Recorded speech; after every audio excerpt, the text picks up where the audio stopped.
Hi, this is Chris Highland, and this is week 3 reflection deep dive from building a business from scratch. So, as always, I do this completely unedited and I just gather my thoughts through the week. The good stuff, the bad stuff, I get it on my whiteboard up here and then I share on here. And the reason I share is because building a business from scratch is really hard. I am really confident that I'm going to do a great job and be successful, but it's still bloody hard. So these have been my reflections from this week.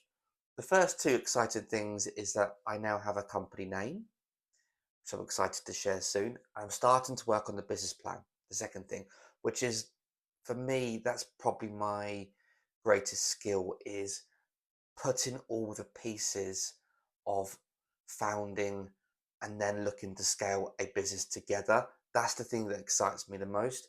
I am a bit of a control freak, so I can't create the perfect business plan. It's not possible, and I actually do believe in doing something quite short and quite punchy. And I believe that you get going and then you adapt things along the way. But the fact I've done this now so many times, I feel like I can get this business up and running and being really successful a lot faster. So that's the plan. We shall see. And one thing I do want to do is I want to start sharing at the end of every month a top line view of this is how much I'm making, revenue, and these are my costs.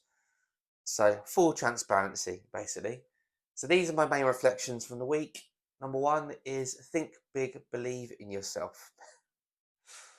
Um, I have to tell myself or retell myself that everything I've built and done throughout my whole career, in my 40s now, that is some amazing experience and I've built my expertise over that time too. So I think when you think of, let me give you example pricing. So I think it's really easy. Let's say I advise a company. I've done lots of advisory stuff in the past.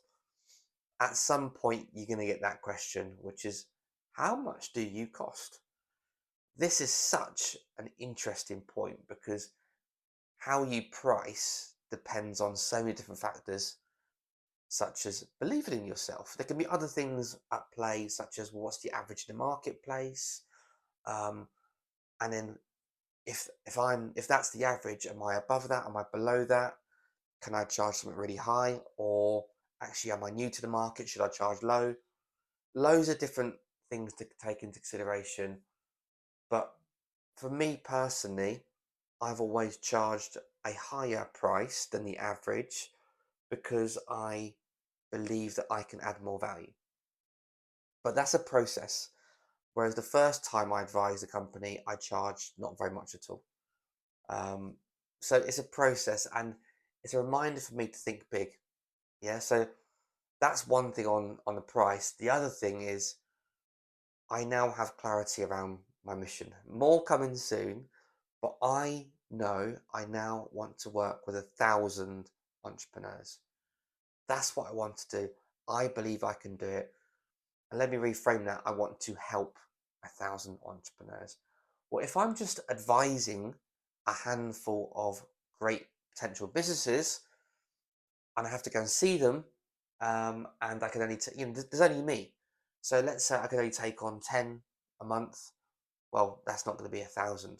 So thinking big, thinking about that big target, it's already got me thinking about how do I achieve that.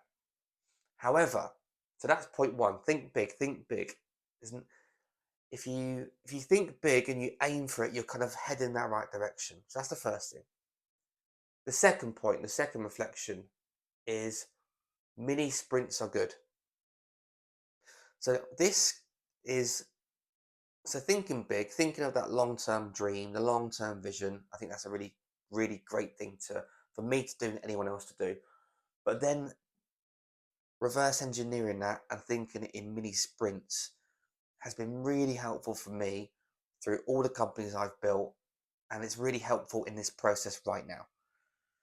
So, as an example, okay, I want to work with 1,000 entrepreneurs and make 10 million revenue. for argument's sake. Well, that's feels a really, really long way away right now.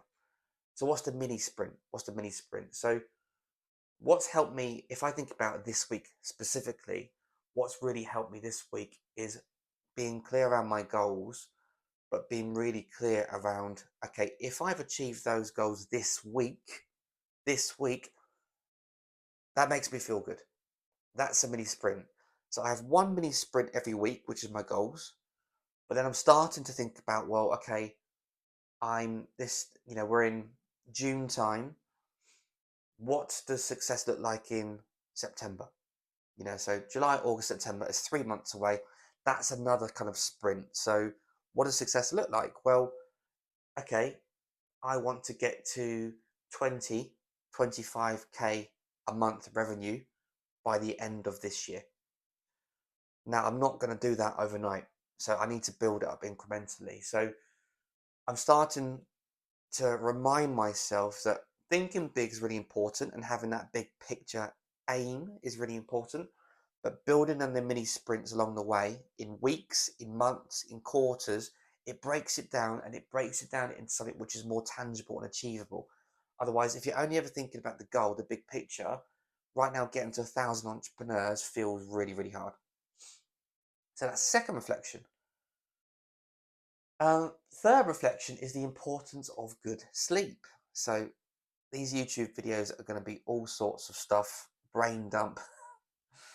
But I put that down this week because it goes into the big picture view of if you want to be successful, you need to look after yourself mentally and physically. I worked late one night this week for various reasons. Didn't turn my laptop off until around 9:30, and I could not switch off. So I went to bed. I couldn't sleep. I tried everything, Headspace app, head going crazy. It got to about 2 a.m.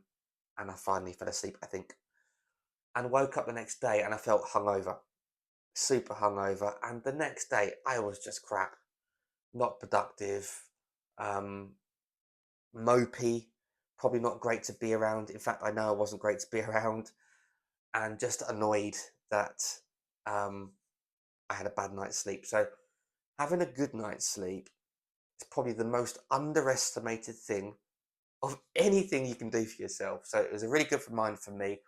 Do not work late, even though sometimes I will have to. I have a line now. So for me, that line is now 8 p.m. I switch off at 8 p.m. I turn all devices off at 8 p.m. It gives my brain and my body just a chance to unwind. That's number three. Number four, I have metrics in place which I measure how many new followers I get.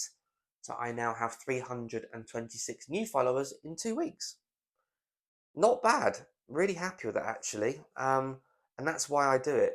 It's funny because when I first did that, I was like, oh, is that it? And that's across LinkedIn, YouTube, and Instagram. I was like, oh, is that it? But then I thought, well, if I had to go and meet these 326 people at in person or at an event, how great would that be? So it changes my context in my head and it makes me really, really appreciate any of you that have followed my journey. So thank you. I'm doing this for me and I'm doing this for you to give back and to show really openly what this journey is like. So that's number four. And last but not least is number five, which is I have signed up to an office this week. And I had my first day there yesterday, which was absolutely amazing. Firstly, why I sign up to an office? I want to keep costs down. I'm a startup business.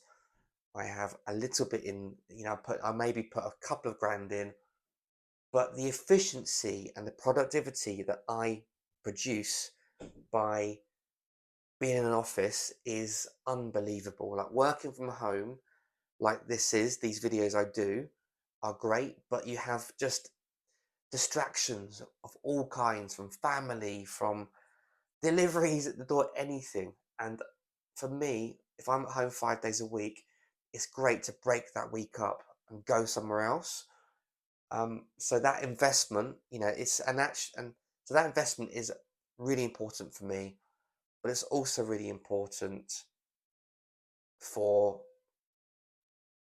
my mental health and just getting out of the house a bit more. So that investment is going to be around 100, £120 a month for 4 days a month in this office. It's really great. It's not too far from me. It's 10 minutes away.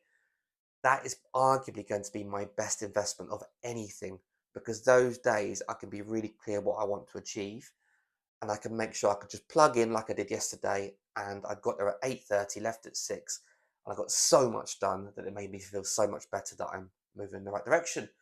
So that is it. I've gone slightly over the 10 minutes, but that is my final reflection. So until next week, it'll be week 4. Where's the time going?